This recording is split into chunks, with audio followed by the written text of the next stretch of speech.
Allahu Akbar. Madhab saya madhab Bung Karno, kan gitu sudah. Mengapa saya kenal? Saya pernah berjabat tangan pada waktu SD kelas 3. Lah makro bukan hukum, makro itu makro itu abu-abu. Ini sebentar lagi khotib Jumat pelajar putri. Idul Fitri itu hari makan-makan. Salat Idul Fitri yang dilakukan oleh pesantren Az-Zaitun itu adalah salat Idul Fitri yang sangat aneh, dan mereka Az-Zaitun berpotensi menyesatkan umat Islam di Indonesia.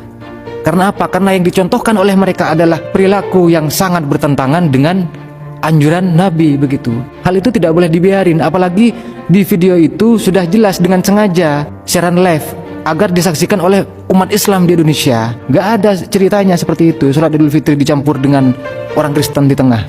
Mereka telah menistakan salat Idul Fitri dengan mencontohkan peribadatan Idul Fitri yang dihadirkan orang Kristen di tengah-tengahnya.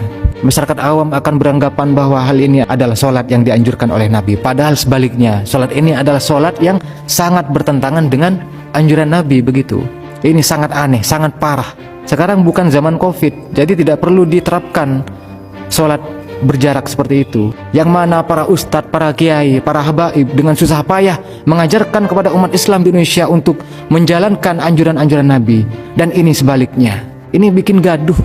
Harapan saya kepada MUI dan juga pemerintah, tolong agar hal ini ditanggapi. Sebelum ada pernyataan resmi, klarifikasi resmi dari pihak yang terkait, saya tidak akan pernah mencabut bahwa mereka berpotensi menyesatkan umat Islam di Indonesia. Sekarang lagi viral, lagi rame, katanya Al-Zaitun itu sesat. Kata medsos.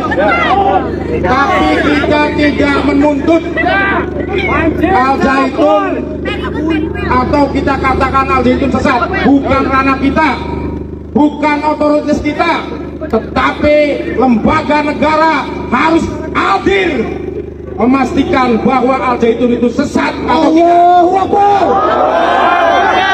Ada organisasi namanya MUI, Majelis Ulama Indonesia, silakan datang, fatwakan. Kalau tidak sesat, bersihkan. Kalau sesat, fatwakan saja. Kedua, ada Kementerian Agama Republik Indonesia. Jangan kayak kucing sayur, jangan kayak ayam kampung, datang ke sini malam lepas. Kalau ada yang salah, cabut izinnya. Kemudian Al-Zaitun ini sebenarnya lembaga apa? Pesantren kah? Sekolah kah? Atau lembaga apa? Dia menguasai tanah dari Garut, Sumedang, Subang, dan Indramayu puluhan ribu hektar. Maaf, saya pakai kata menguasai, pakai kata diksi menguasai, karena saya yakin itu tidak jelas bukti kepemilikan tanahnya.